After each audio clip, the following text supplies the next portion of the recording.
ربنا لا تزغ قلوبنا بعد إذ هديتنا وهب لنا من لدنك رحمة إنك أنت الوهاب أنت ولي في الدنيا والآخرة توفني مسلما والحقني بالصالحين رب اغفر وارحم وأنت خير الراحمين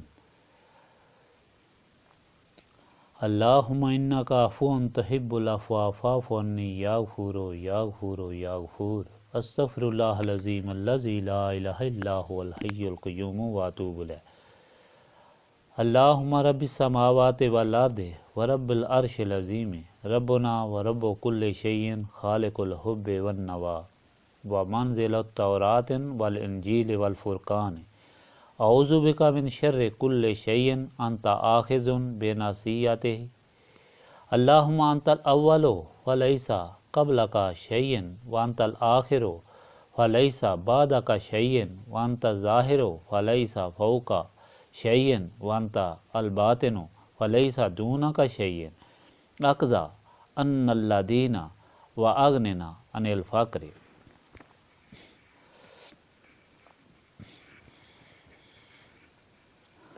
رب لا الہ الا انت سبحانک انی کنت من الظالمین لا الہ الا انت سبحانک انی کنت من الظالمین